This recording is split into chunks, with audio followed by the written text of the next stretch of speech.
I'm excited to talk to y'all about the readathon that I've been hosting for the last 3 years. I'm reading Black horror for all of February.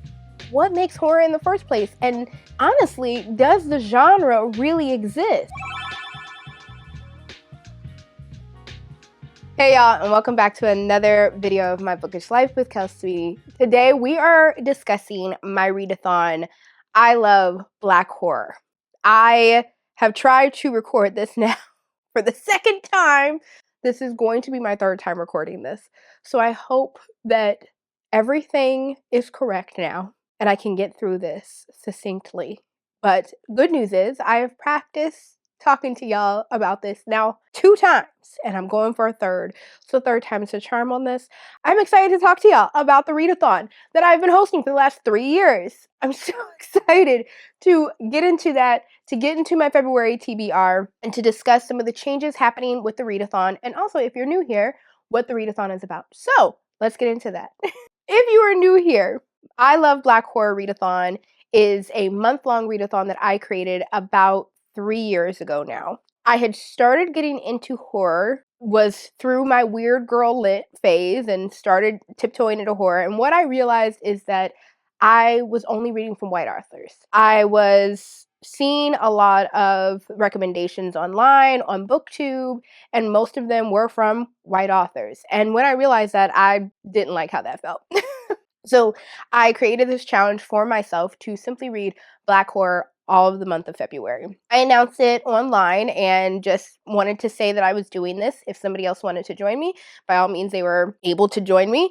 And sure enough, it blew up into a much larger readathon.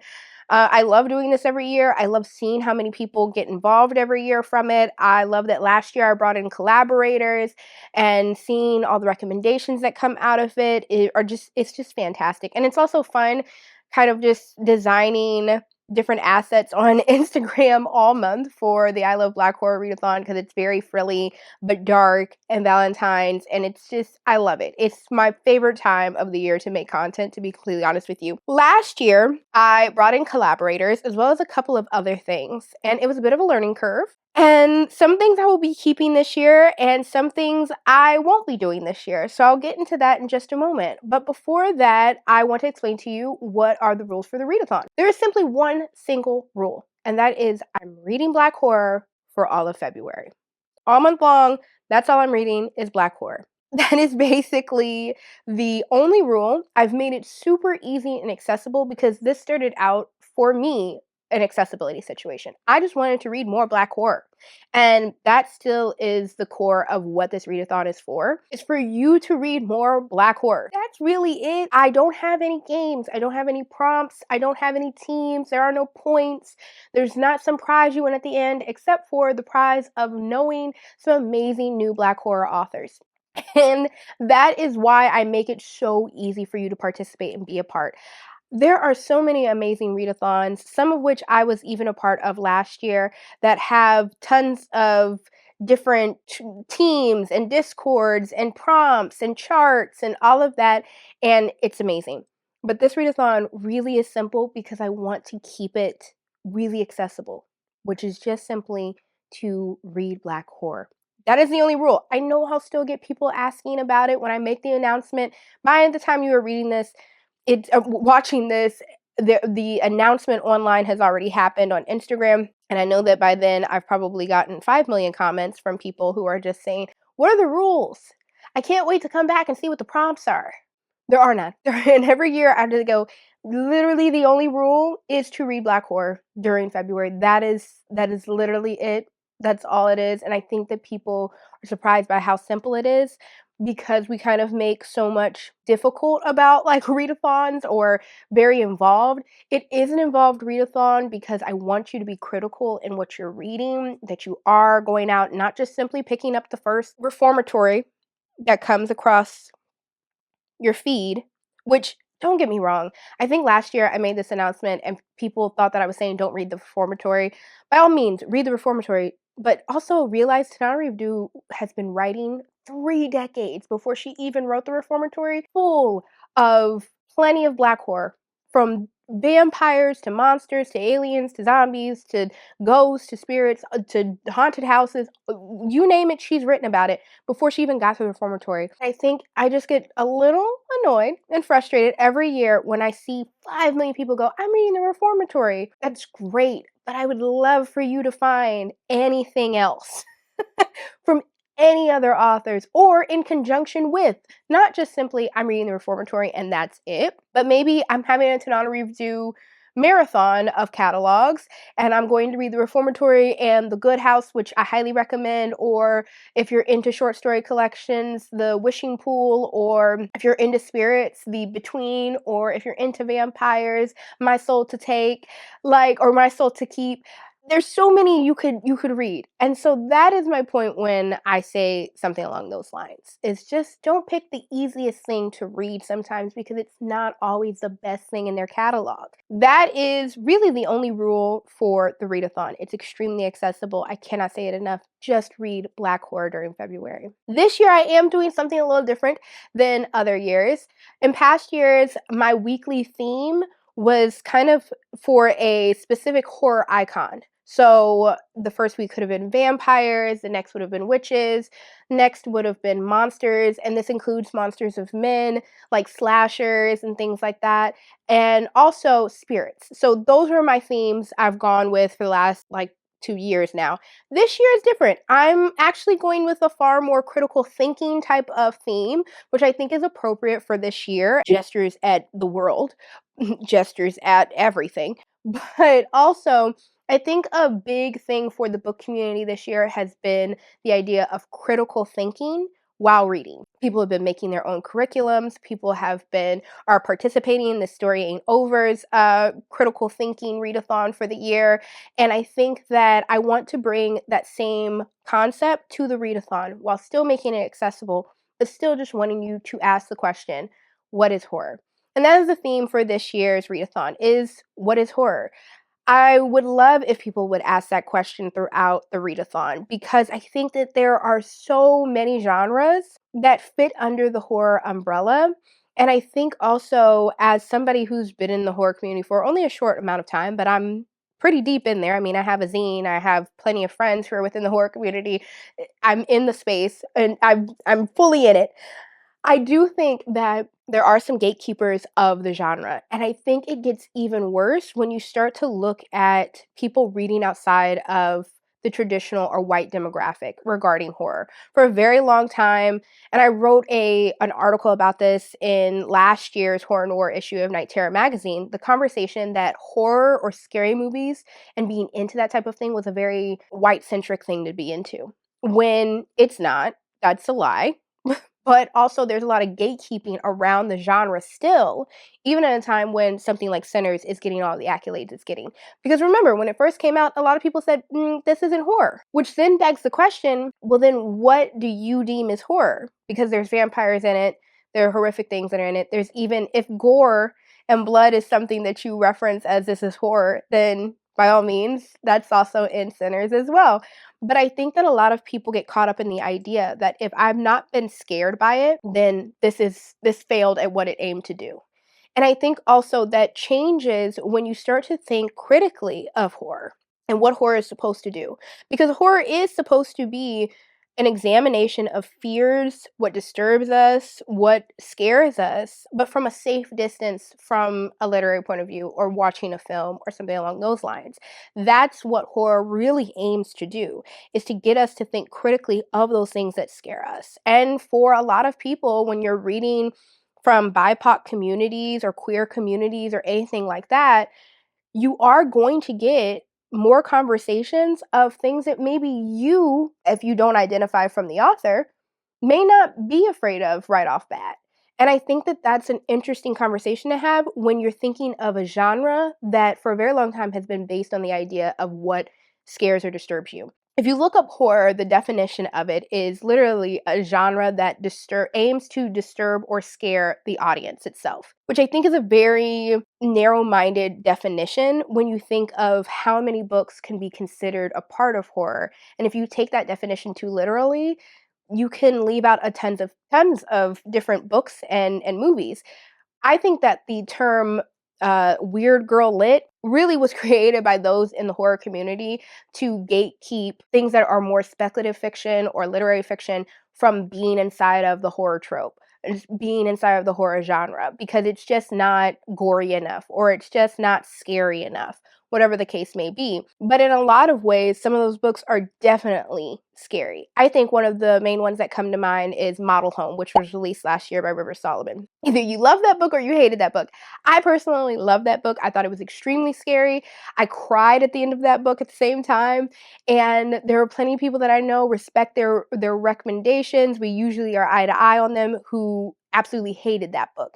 And by all means, that's valid as well. But I've also heard people go, this isn't a horror when they finish it. I've heard people say, how can you say that this is a haunted house when this is where it ends up in the end? I'm not going to ruin it for anybody, but I think that it's a very critical thinking type of way of, one, describing that book as horror and also describing it as a haunted house horror. I think it's very interesting. I think River Solomon does a lot of that in their work. Sorrowland is one of those as well. There are ghosts, there are monsters, there are cults throughout that entire book, but I think the way that it's written, there are moments that are horrific, and then there are moments that read more like literary fiction or even Afrofuturism in some portions. I read Room City last year when during the readathon. When I finished that book, I think I kind of felt like it was more Afrofuturist or sci-fi than something that was horror. But then when I think back, there are plenty of things in there that are horror specific, as far as the kills in that book, the haunting, the zombie type of apocalyptic thing that ends up in that book. So I really would love for us to look deep into the conversation of what makes something horror and to expand our idea of what that is. And also maybe expand our language, because horror, I think, again, is such it's not a great enough concept of what these books really are. A book like Beloved, I just finished Beloved. Every single year around this time, we see, oh, I'm reading Black horror, read Beloved. I finished Beloved, and I don't think in finishing it, I felt like it was a horror traditionally. There are elements of ghosts, there are horrific, horrific things that happen throughout that book, but they're horrific in the way that historical fiction of my ancestors are horrific. Actually, I have a very difficult time getting through a lot of historical fiction, especially anything that has any antebellum South or slave narrative, because that stuff is horrific to me. It's very difficult for me to move through whatsoever. Reading Blood Slaves by Marcus Redmond, I could not. I have a dude in parts. And the scariest parts for me weren't even the vampires. It was the treatment of the slaves on the plantation. It was so bad that I had to definitely take breaks while reading it. And Beloved, it was something similar. It's a ghost. There's plenty of horrific things that are happening that are in that space of horror. But I don't think that anybody who ends up reading it, who's looking for anything that's traditionally called horror, will find that in Beloved. But I still think that the term horror for a book like Beloved is still correct. Victor LaValle. I read The Devil in Silver last year around this time, thinking Victor LaValle is known as a Black horror author with his book The Changeling. And so looking at the cover, it should be something that's horrific. It's talking about a monster who's picking off people in a mental health ward. I read that book, and I will tell you right now that if you are looking for something that's a traditional horror monster story, you're not going to get it with that. And I think it's because there's a lot of other complex emotions and literary fiction writing that goes into a book like that. And it fits more into something that's more speculative. I'm throwing out all of these different genre words aside from horror, and that gets me to what my weekly themes this year will be. Every week we'll be exploring a different genre, specifically within Black writing, period, but also within the Black horror community.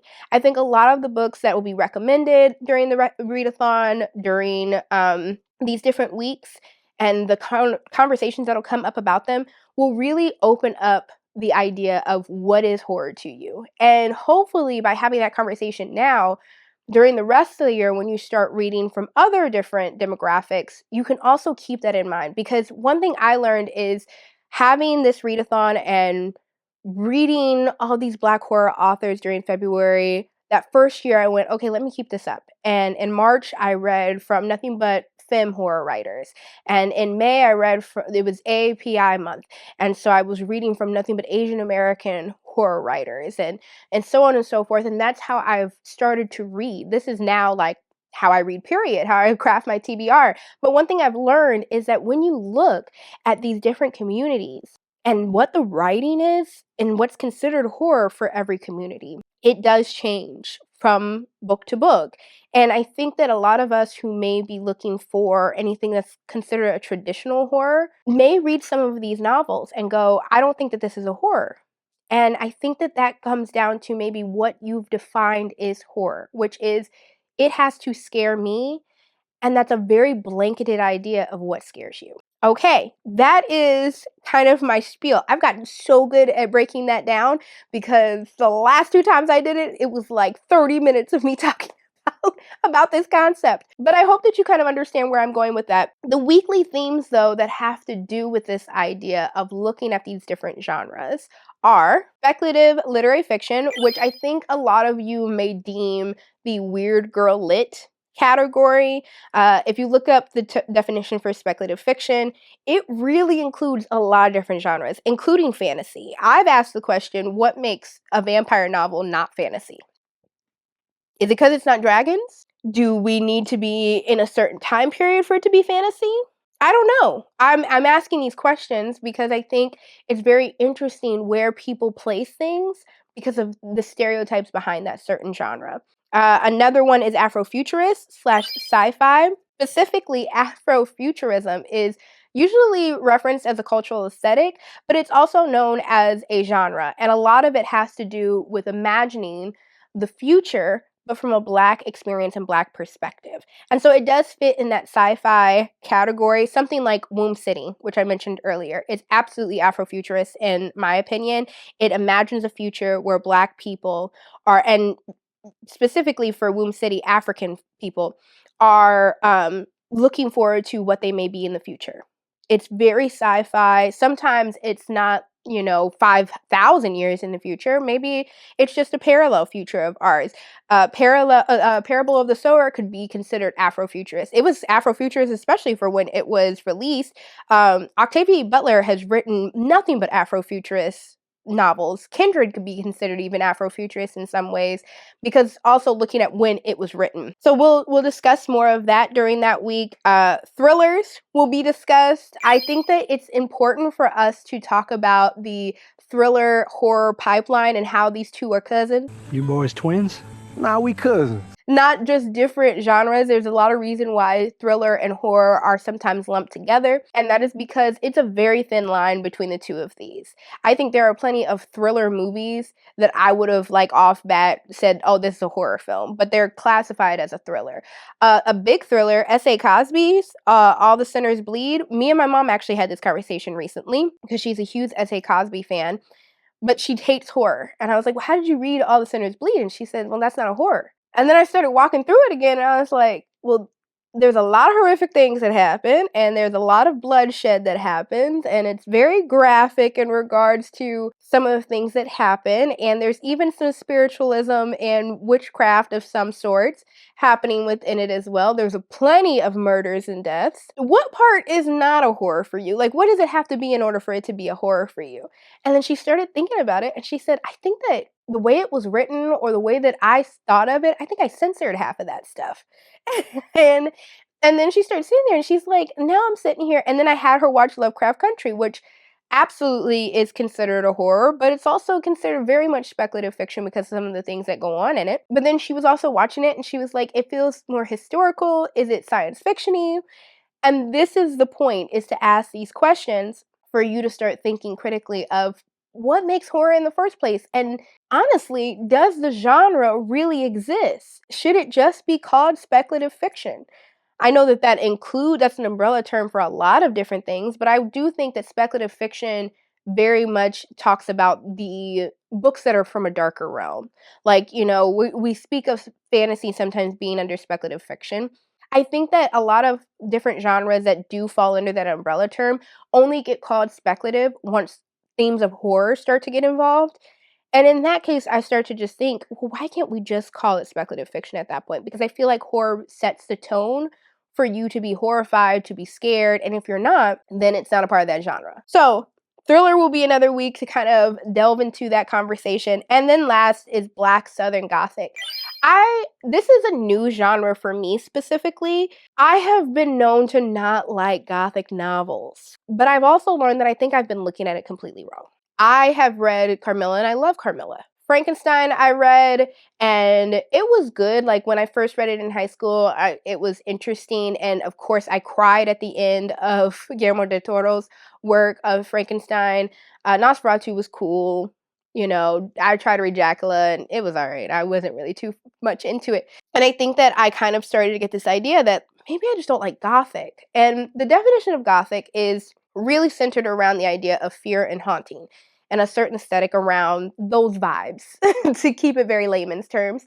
And Southern Gothic has to do with the experience in the South surrounding the ideas of racism, of gender politics, of classism, and violence and cruelty put against those people in regards to the South and that experience. That sounds amazing, but how is it Gothic then? Where are we getting Southern Gothic from? Again, it has to do more with the tone.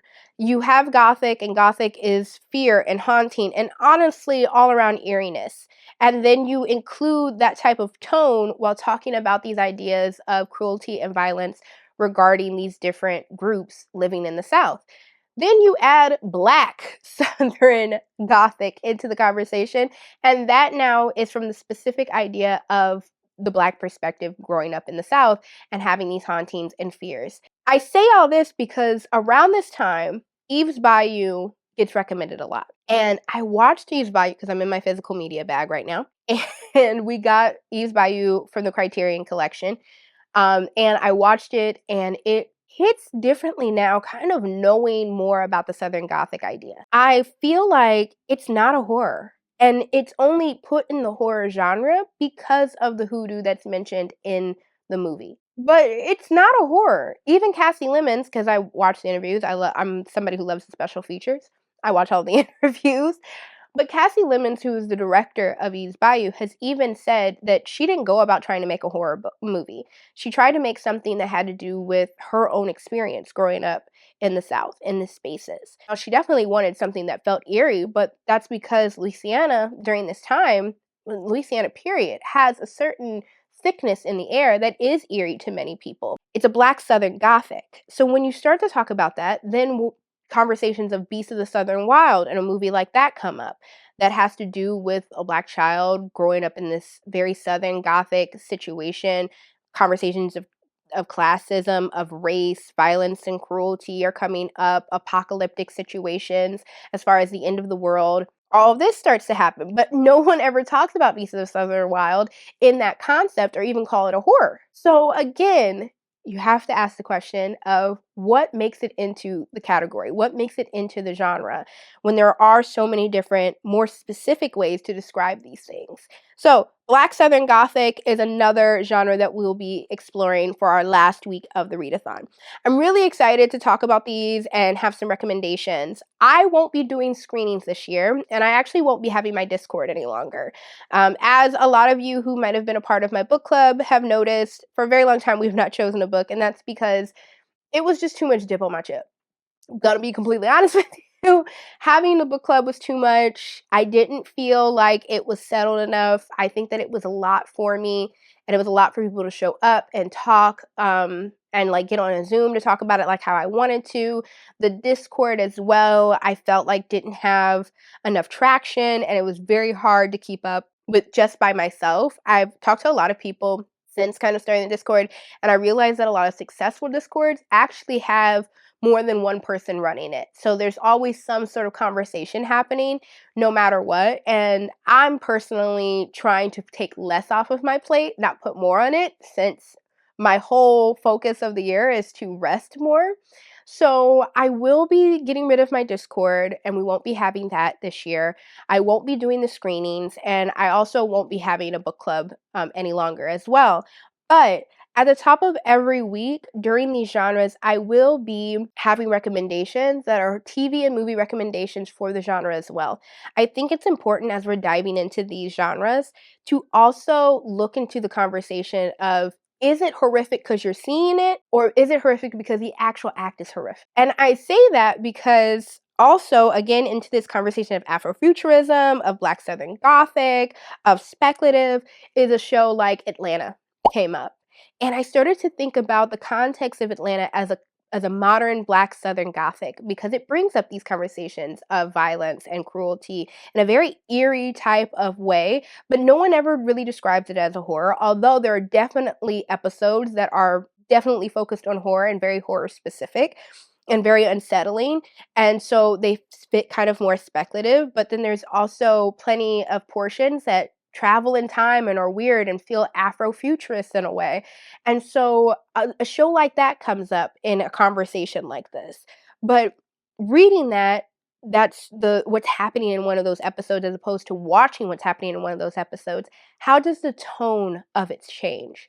Is it all of a sudden more horror, or more speculative fiction, or more eerie, or is it less? Lovecraft Country, of course, it watches as like something that's extremely horror specific.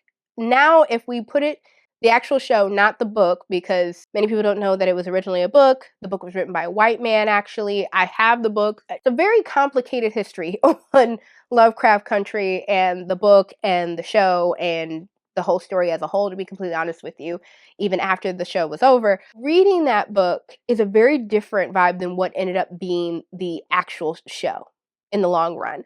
And watching the show, it's definitely speculative. It's definitely horror. Reading it, it reads more literary fiction. And actually, I picked up the book because I saw the show and was like, oh, I want to read the book now. And they're completely different experiences. Again, asking that question, what makes horror? What feels like horror to you? What looks like horror to you?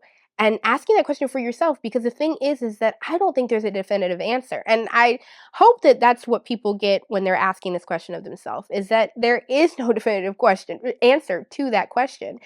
Because if you do think there's a definitive answer, you're going to run into a lot of trouble with trying to find books or movies or shows that fit your very narrow definition of what horror is. But I'm hoping that that's what people walk away from this month with, and will open up their like idea of what horror is to even read more horror. I think so many people think when they meet me, oh my God, you know so much about horror and everything, you must be in it for so long. And I'm like, no, working on 3 years of really being in the genre. I'm a newbie, but I think that a lot of people don't watch or read horror because they're afraid of it. And I think that there's a big conversation to be had on the fact of how horror is marketed and what is considered horror in the first place. What I am bringing back this year, though, are the collaborators. Last year, it was fantastic to have so many collaborators that I was able to put on a platform and put out there, and also collaborators that I look up to as far as their content, and they were just great people as a whole. So make sure you even go and check them out if you're new here and everything. I'm going to have them linked down below from last year's collaborations. But this year, I'm very excited that we have 4 new collaborators. I really, really love the community aspect that I've brought into the Readathon, because I want it to be clear that there is not just one Black horror person speaking for everyone, that there are a community of us, and that we are sitting here giving recommendations all year, not just during February. And I think that this is also the biggest point in you reading more diversely. You have to have influencers who are diverse. If not, you find yourself in a situation that I was in, where I was just only reading white authors, because I was getting a lot of white recommendations from white influencers. And it's not to say that those white authors and those recommendations weren't great. I mean, behind me, you can see so many favorites that I have. It is that much easier when you know that there are influencers who are also speaking from that community that's being written about, and you're getting good recommendations from them. And so that is why I've brought back the collaborators. It's also just been fun to kind of get to know these people. We have all these parasocial relationships of following people and liking people's stuff, but it's really nice to like actually connect with people. And so that's why we have collaborators this year. We have 4 amazing collaborators. First and foremost is Janelle from Books with Janelle. She's an amazing creator over on Instagram. She is known as the historian over on Instagram, and that's because she does read a lot of historical fiction, a lot of historical horror, and stuff of that nature. Honestly, I don't know how she does it. She reads so many arcs. Y'all, if you're looking for like the know on stuff that's coming out soon, you need to be following Janelle because she somehow knocks out so many arcs. I wish I could knock out arcs like she does. I don't know how she does it. She's a nurse and she still reads this many arcs. She honestly is a vision. Also, her content is fantastic. She has like this breaking news report that she does weekly, and she like invites new characters on to like discuss her books of the week and stuff. It's amazing. I absolutely love her, and she has the best personality. Very, very New York. Like, just absolutely love her. So make sure you go check her out. And again, all of their information is going to be below in the description. Our second collaborator is Nyla King from Nyla King Writes. She is an author as well as a creator, and she focuses on, and I quote, Black haunted women stories, which I absolutely love, like that quote. That's why I made sure to quote it. She's into the eerie for any crime or horror novels, and while she's also an author, she also puts on tons of other authors in the Black horror like area, honestly, BIPOC period. I read If the Dead Belong Here because of her, and it was amazing. I read it during November last year and it was fantastic. But make sure that you go and check her out. She's also great and has so much great content as well. She focuses a lot on Caribbean horror as well, which I think is fantastic because I think Black horror ends up just getting lumped together, like all of us. And there are different types of horror even within Black horror. And I love that she's sitting there and she's making sure to put her own people on and making sure people know there's Caribbean horror as well. Next is Marissa from Blurty Girl Readings. Hilarious. Marissa is a fool. She's hilarious, y'all. I cannot recommend enough for y'all to go follow her for a good laugh. She's just, she reads amazing. She, like, her book recommendations, fantastic. Like, constantly reading. However, you're following for the laughs. Because she's just, it's relatable content that's hilarious. So, I cannot recommend Marissa enough. And she is boots down for her library. She is checking out books. She's checking out DVDs. She's checking out CDs. She's a ukulele. She's taking ukulele classes at the library. She's constantly putting on for her library. If libraries have no patrons left, Marissa is no longer with us. So make sure you check out Marissa. Honestly, what she puts out there is so unique and amazing and needed, honestly, in the community. So shout out to Marissa. She's amazing, lovely, beautiful, beautiful gowns.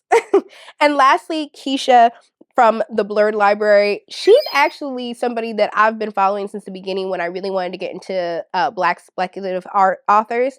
I found her, and I'm actually very honored to have her working with us because, she, like I said, she was one of the first that I followed to try and get recommendations within the genre. So she is a creator, but she's also a podcaster as well. She focuses on queer and BIPOC speculative fiction, usually graphic novels and YA, but it all around they're just amazing recommendations. But if you want to check her out, make sure you do so down below and make sure you check out her podcast. I also think that she's here on YouTube, so make sure you check her out down below. I'll tag her down below. So those are our 4 collaborators for this year.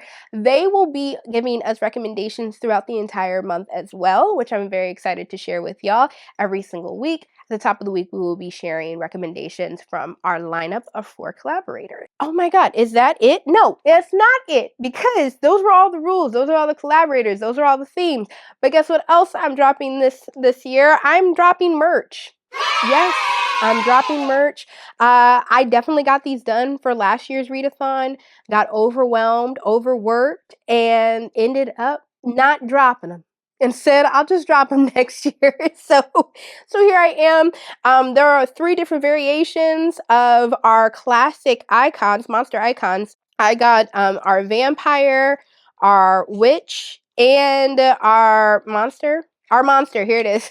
Monster of men, monster of people, and I absolutely love them. I'm gonna do probably a close-up shot for y'all so you can get a better look, but I'm selling these in my Etsy shop. They're based on the original characters that I made for the very first readathon that I hosted, and I love them so much that even though the kind of the style of the readathon has changed with my own style on my profile, I still really love what I did with these, and they still look really great, and I've had them on my water bottle for the last year, so they're waterproof. You can put this on basically anything, and it'll be fine. They're not going to start rubbing up or like deteriorating or anything like that. I made sure I've test driven them for you, but I am excited that I'll be dropping merch, so make sure to pick that up so that you can rep your I Love Black Horror all year long. So that is down below in my Etsy shop. I have also other stickers and pins and prints down there. I don't talk about it enough, so here's that shameless plug as well to go check that out.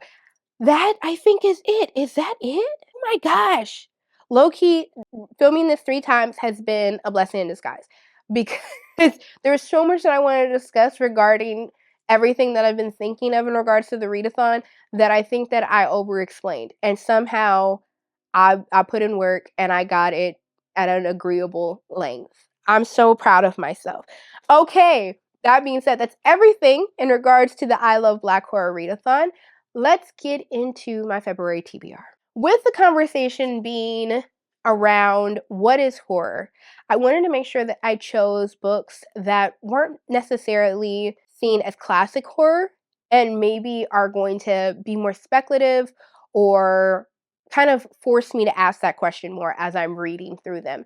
The other thing is, a lot of these are physical reads, and I am concerned, but I'm making more time to read physically and like rest. So I'm hoping that that is the case. And with a reading sprint that is coming this upcoming month, I know, we're getting those reading sprints in.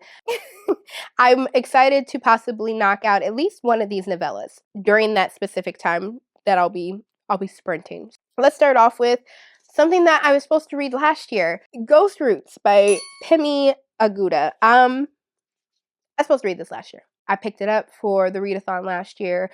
I picked it up because it has an amazing cover, per usual. I still love this cover. I love how they treated it, the whole nine. But I didn't get to it because it was a physical read and I was overworking myself. And that's what happened. But I'm not going to just act like this book doesn't exist. I am going to read this book. I don't care what it takes. Let's get into the synopsis for a second time because it's that good that we should just get into it for a second time. In this beguiling collection of 12 imaginative stories set in Lagos, Nigeria, Pemi Aguda dramatizes the tension between our yearning to be individuals and the ways we are haunted by what came before. In Manifest, a woman sees the ghost of her abusive mother in her daughter's face, shortly after the daughter is overtaken by wicked and destructive impulses. In Breast Milk, a wife forgives her husband for his infidelity. Months later, when she is unable to produce milk for her newborn, she blames herself for failing to uphold her mother's feminist values and doubts her fitness for motherhood. In Things Boys Do, a trio of fathers finds something unnatural and unnerving about their infant sons. As their lives rapidly fall to pieces, they begin to fear that their sons are the cause of their troubles. And in 24 Alhaji William Street, a teenage boy lives in the shadow of a mysterious disease that's killing the boys on the street. These and other stories in Ghost Roots map emotional and physical worlds that lay bare the forces of family, myth, tradition, gender, and modernity in Nigerian society. Powered by deep empathy and glinting with humor, they announce a major new literary talent. Still sounds just amazing, as it always did. I am excited to get to this, and I think that as far as my physical reads are concerned, I'll be trying to read this one first, just because it's been sitting on that TBR for far too long, and I need to make sure that I read this. I'm kind of sick and tired of it staring at me and saying, hey, you forgot me, and it makes me feel bad. So I am excited to read this. I'm really into the emergence of African horror, African speculative fiction that we've been seeing over the last couple of years. I think it really started for me reading Little Rot, which, again, you either loved it or you hated it. And I loved it, but it felt very speculative in fiction, in a lot of ways horror-centric to me personally. And then reading something like Womb City and now something like Ghost Roots. I'm positive there are other books that are behind me that are kind of in the same vein, but I'm really into that genre, and I really feel like I'm going to love this book. I just need to pick it up and start reading it. Another novella, but is brand new. I forget when it released last year, but it must have been near the end of the year, I'm pretty positive, and that is Psychopomp and Circumstance by Eden Royce. So Eden Royce is a well-known author, Black horror author for the YA novel Rootwork, which I still personally need to read, even though I recommend that book all the time, because I'm like, it sounds amazing. I want to pick it up. YA. There's so many books, only so little time. But this is technically her first adult literary fiction debut. So I'm excited for that. It sounds very, that Black Southern Gothic that we were talking about before, this book sounds like it's right in that space. So let's get into it. Fee St. Margaret is a daughter of the Reconstruction, born to a family of free Black business owners in New Charleston, coddled to within an inch of her life by a mother who refuses to let her daughter live a life other than the one she dictates. Fee yearns to demonstrate she's capable of more than simply marrying well. When word arrives that her Aunt Cleo, long estranged from the family, has passed away, Fee risks her mother's wrath to step up and accept the role of Pomp, the highly honored duty of planning the funeral service. Traveling alone to the town or horizon and her aunt's unsettling home, Fee soon discovers that visions and shadows beckon from every reflective surface and that some secrets transcend the borders of life and death. Very eerie. Very eerie, pretty positive. Aunt Cleo was doing some root work herself, definitely was doing some shadow work. I'm very much looking forward to it. But again, I think that it's not going to be specifically horror. I think that it definitely will lean more into that Black Southern Gothic feel that I'm very excited to experience more of. That is what we're getting from this one. But again, let's get into the cover. I know, y'all, I only read pretty books. Next, this is a physical read, and I think it's technically my last physical read, like in the idea of like literary. You'll see why I'm kind of having issues with that with that statement in just a moment. But this is one that I've been wanting to read for a while. It is a classic, and that is Gloria Naylor's Mama Day. I am very excited that I got an early printing of this one. I found it at Tesseract Books in Yellow Springs, Ohio. They had this on their used bookshelf section, which they had a whole room of wonderful used books. So if you live in the Ohio area or near Yellow Springs, make sure you go check them out, because honestly, I was very impressed, one, by the prices, and also by the quality, the type of books that are there. Sometimes you go to like a used book section and you're like, cookbooks, how fun. The art of French cooking can only be provided to people so many times. But regardless, I was very happy about this. One, because I love the cover. The cover actually was what drew me to this book in the first place when I saw it on a couple of lists when I first started the readathon. And it was pretty hard for me to find this book again, and I wanted to make sure that I got this specific cover, so I snapped it up as soon as I saw it. There is no audiobook for this, so yes, I will be reading it physically. I think a lot of thoughts in regards to that. In theory, it's under 300 pages. In practice, there's no telling. But again, I think this is one of those gray area liminal spaces types of books, because it does have to do with spiritualism and hoodoo, which in a lot of ways, a lot of people have deemed that as automatically in kind of a witchy horror space. Although I think that's a huge conversation to have on why we believe that.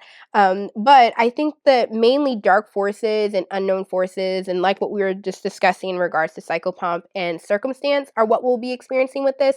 And so it will put it again in that speculative horror, and depending on the tone, maybe even Black Southern Gothic. Timeless yet indelibly authentic, Gloria Naylor's Mama Day is set on the Georgia Sea island of Willow Springs, where people still use only herbal medicine and honor ancestors who came over as slaves.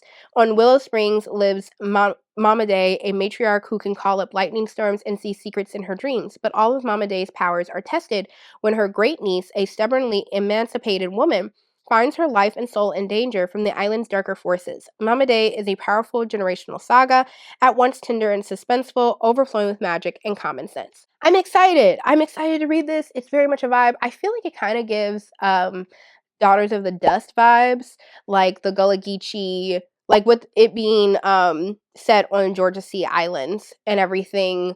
Like I just watched Daughters of the Dust recently, and so I feel that vibe coming from this, but in a much darker, magic focused type of way. Looking forward to it. When was this published? 1988. This one will probably end up seeping into March, though. I'm going to be honest with myself. It depends on. Maybe I'll read this one for the reading sprint, and have the other two for some other time. I don't know. It is a concern with how long it may take me to read this because it's not a novella. Okay, getting to some things that I have an audiobook for that I feel better about getting to. First and foremost, something much more modern, One of Our Kind by Nicola Yoon. I've heard mixed reviews about this one. It is a reprint of the cover. It was a nice cover, don't get me wrong. Nicola Yoon is known for her book, The Sun is Also a Star. I believe that's how you say what the title is. And it was turned into a movie. I heard the book is nice. I heard the movie's cute.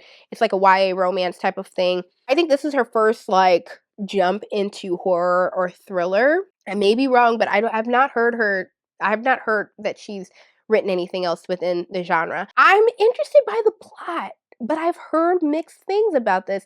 And the original cover didn't really read horror or thriller to me whatsoever. It was a pretty cover, but I think that they just didn't know how to bridge the gap between that audience that she had built up already and where this next book was going. I really picked it up because I liked the cover. The cover was interesting to me, and so good job to who designed this cover, because I don't think that I would have picked it up had I not. The cover design was by Evan Gaffney. Let's read the plot, because the plot is amazing, which has me worried on why people have been kind of yay or nay on the book itself. When Jasmine and King Williams move their family to the planned Black Utopia of Liberty, California, they hope to find a community of like-minded people where their 6-year-old son can thrive. Liberty is a place of expansive homes, an all-Black police force, statues of their heroes, MLK, Malcolm X, and W.E.B. Du Bois. Yeah, King settles in at once, embracing the Liberty ethos, including the Lux Wellness Center at the top of the hill, which proves to be the heart of the community. But Jasmine struggles to find her place. She expected to find other liberals and social justice activists, but Liberty residents seem more focused on living the good life and ignoring the world's troubles. Why won't any of her neighbors talk about the recent spat of police brutality in Los Angeles? Is it strange that King's friends have begun to shave off their locks and afros? And what happened to the family that lived in Jasmine's house before her? Culminating in a shocking twist, One of Our Kind is a razor-sharp satire about resistance, trauma, community, and the Black experience in America. I love that. I think that that's a new plot for me. Just based off of that. Now, of course, they do mention that this is a social horror that includes novels like The Other Black Girl and movies like Get Out. That concerns me on what the big twist is at the end. Because where it is right now, it feels original. Where it may be heading, I may be calling it all of the Black people in Liberty are actually white people. I don't know. Considering the other two things that they just mentioned, that's why I'm kind of thinking that. I hope not, though, because it just feels like, okay, you had a really great beginning of a plot that feel special and different, but then ended up in the same place that a lot of other novels that have done it well and movies that have done it well ended up in. So I don't know. I'm going to give it a chance in regards to that. I still think it's a really interesting topic. This is actually a conversation that me and my partner have been having where everything gestures at everything going on. I feel like a lot of celebrities, especially in the music world, as a music lover, have just been extremely quiet. Some celebrities who've had American flags as their album covers, I'm kind of are moving out of the country. And there's mixed emotions in regards to that. Artists like Kendrick Lamar, artists like J. Cole, I'm sitting here and I'm like, say something, anything. I mean, you've made money off of this idea of politics, but now politics are here and we don't have that same energy. And it's not just simply them. It's kind of a all of y'all are implicated type of thing, to be completely honest with you. And I think it's a conversation that does come up quite a bit when America especially are in these situations, looking to those who are very influential to speak up in regards to all of these things. And I think that this conversation of why does it seem that this affluent neighborhood that is full of Black people aren't talking about Black problems, is one that could be very interesting if it's done well. I don't know. Again, I've heard mixed reviews, which is why I'm sitting here going into it a little iffy. We will see though. I already have the audiobook on Libby. I'm working through my January like free for all, so we'll see where this ends up. I will probably be mad dashing to read this before my Libby hold runs out. And next, Victor LaValle's The Changeling. As I mentioned earlier in this video, I love Victor LaValle's writing. I read The Devil in Silver at the top of last year, absolutely fell in love with it, loved the writing, loved the plot, loved the messaging, all of it. And then read Big Machine near the end of last year, and very, very different than The Devil in Silver. Also weird, but love the writing, and the longer that I kind of sit with it, the more that I love the message that was behind it. That was honestly very, very complicated and layered, which The Devil in Silver was as well. I haven't read The Lone Woman yet, which a lot of people have told me to read that, but I have not even read The Changeling, which is what he's most known for. I blame these reprints for me buying the book. Also, it was $12 for this great of a book. I don't know how you beat that. I don't know how they got it so low. So I had to pick these up immediately, and I'm excited to finally get into this. I've heard so much, and it kind of is weird to be like having a Black horror readathon and having not read something that's constantly being talked about. So let's get into the synopsis.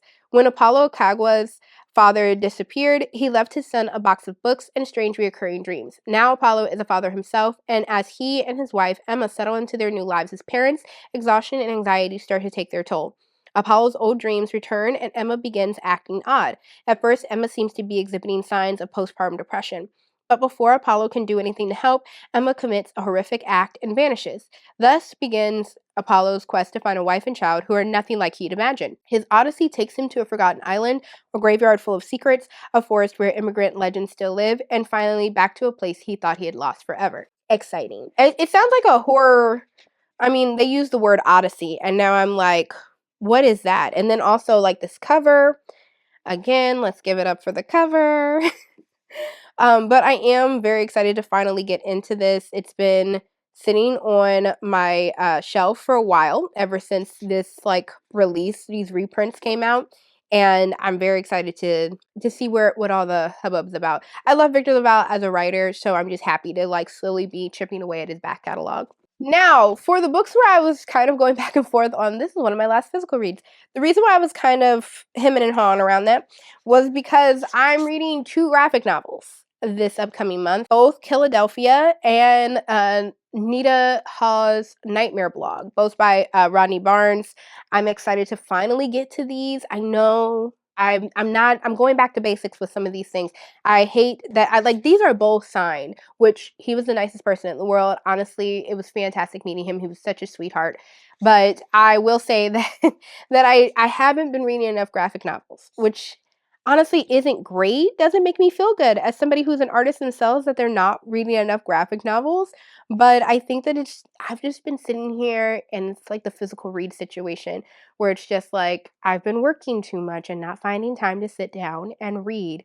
So because of that, I am excited that I'll finally be getting to these, and they can properly go on my shelf and no longer on my TBR shelf, especially since they're signed. When a small town beat cop comes home to bury his murdered father, revered Philadelphia detective James Sangster Sr., he stumbles into a mystery that will lead him down a path of horrors and shake his beliefs to their core. The city that was once the symbol of liberty and freedom has fallen prey to corruption, poverty, unemployment, brutality, and vampires.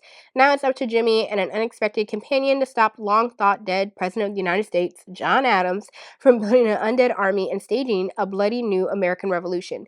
There's a reason they say you can't go home again. Welcome to Philadelphia. And another one is Nita Hawes' Nightmare Blog. This is volume 1 as well, The Fire Next Time. From Untold Evil Lurks Let's start again. Untold evil lurks the streets of Baltimore, Maryland as the demon Corson surfaces from the underworld to possess a man once wronged, and his vengeance will come at humanity's despair. As gods and demons clash, humanity's fate hangs in the balance, but paranormal investigator Nita Hawes, a woman with demons of her own, has set out on a quest to root out the evil from her city.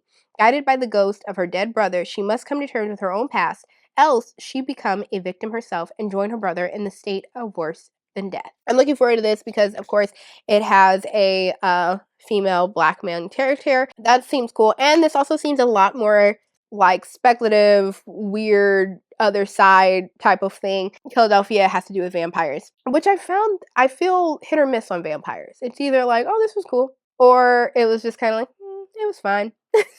So I am, of course, looking forward to this because everyone in the world says this is amazing. But I am looking forward to this. I feel like not a lot of people mention this one, and I don't know if that's because they haven't read it or maybe it just pales in comparison. We'll find out. That is my February TBR. That is my wrap up for the I Love Black Horror Readathon. I am excited to be done with filming this video. No, honestly, y'all, I hope that you're excited for the upcoming month. I really am looking forward to another year of doing the Readathon and collaborating with these great creators, really investigating these conversations in these genres, having some really productive conversations around horror and black horror and diversifying shelves and critical thinking and all of that. I am really looking forward to it. And I hope that you are too. I hope this is exciting for you. January has been a weird month of me getting back in the groove of things, per usual. I think these last 2 weeks I may hit my goal of hitting 5 books a month like I usually like to. We'll see. I don't know. That the first 2 weeks were misses, but I will say that it's been great, what I have read so far, and it's been a lot of black classics, which has really kind of fed the narrative and the conversation around what I'm doing this month with the Readathon. So I am looking forward to just having those conversations with y'all again and reading these books that I have for my TBR. And if you've made it to the end of this video, first of all, thank you. It's a long one again. But also let me know down below if you'll be participating in the Readathon and what you'll be reading. I'm very excited to hear about it, and hopefully you got some ideas from this video if you didn't already think that you had anything to read for the Readathon. Thank y'all again for watching, and if you like what you saw today, please subscribe down below. I will be talking about plenty of black horror during February, but my next video will actually be my bookshelf reorganization video, which I know it's coming a month late. Usually I have it in January, but of course with my new schedule, I was keeping to that schedule, and I wanted to be sure that I didn't put more on my plate again in order to put it out in January, and I thought it was more important for this video to come out slightly before February, and so we switched them around, and that's why y'all are getting this video now. So I hope that you look forward to that. Subscribe down below if you are, and I will see you on the next one. Bye!